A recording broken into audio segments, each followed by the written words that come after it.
Hi, and welcome back to another video in the Anthropology Nuts video series. We're using in this series to create opportunities to more easily connect what could be abstract anthropological ideas to our everyday lives, to make anthropology more impactful, more applied, more meaningful, and to make it something beyond simply a theoretical thing that we consider in our discussions, writings, readings, and so forth.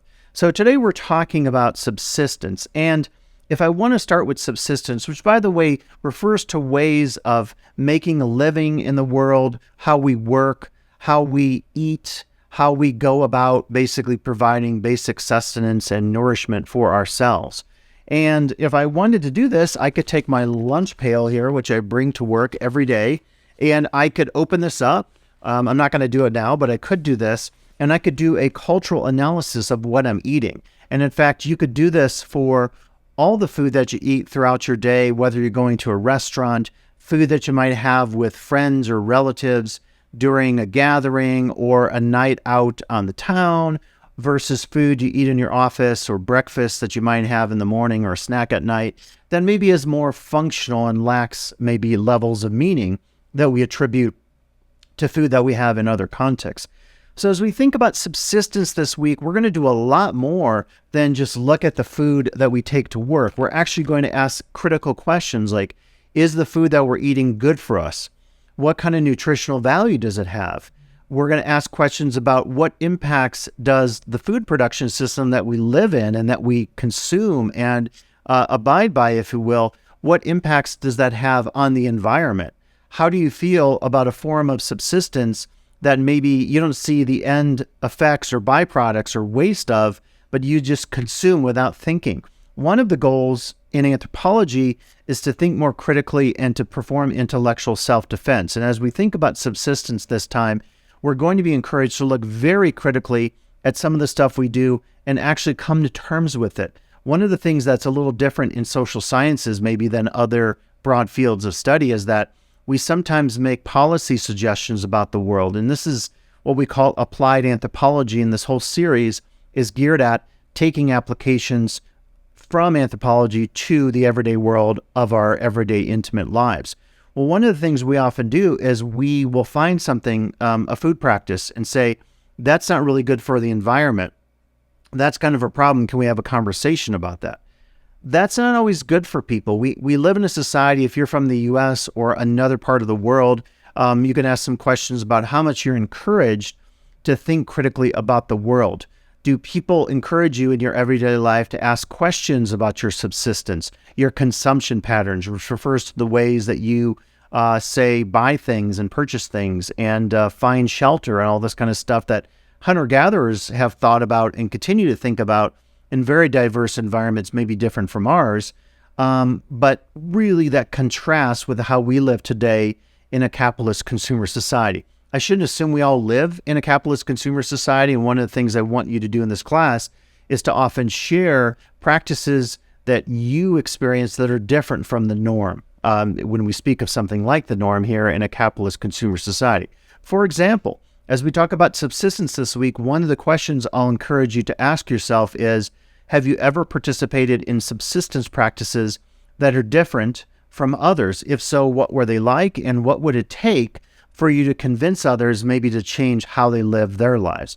So one of the challenges for us this week, as we talk about subsistence here, is to really think critically about it and to deal with reactions that we might have from others who say, why are you so worried about waste? Why are you so worried about what's happening to the planet in terms of climate change?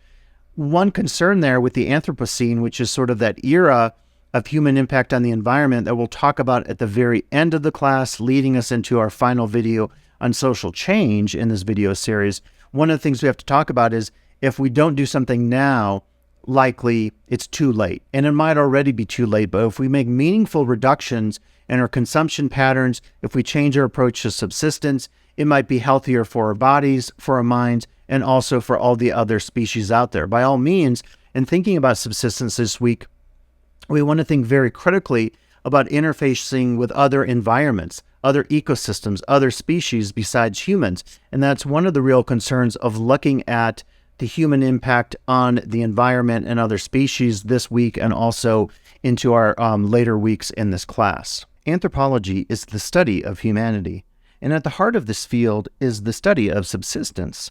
Subsistence refers to the ways in which people obtain food, shelter, and other basic needs in order to survive.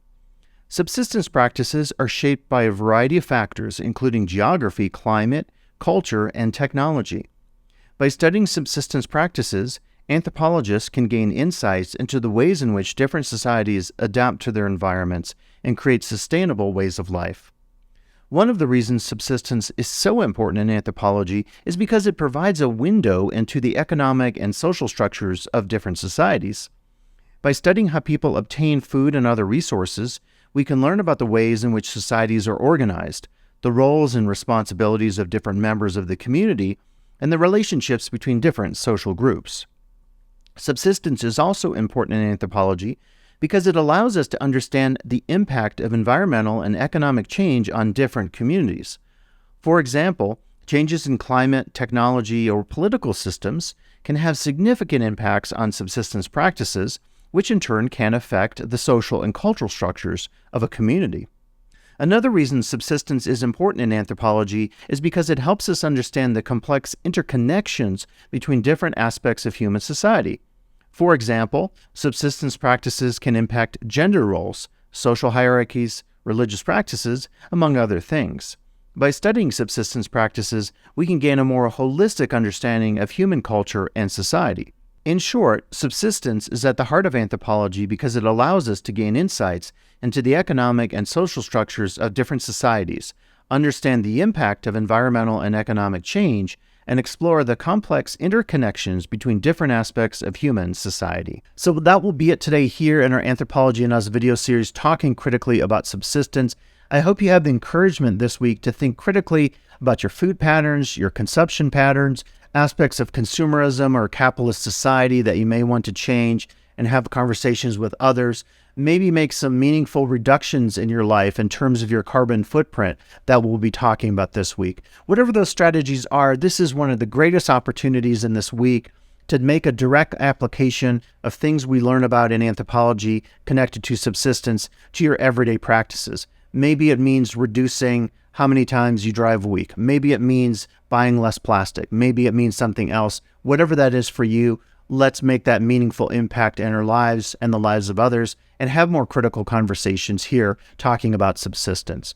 So thanks for listening. I'll have more videos in this series.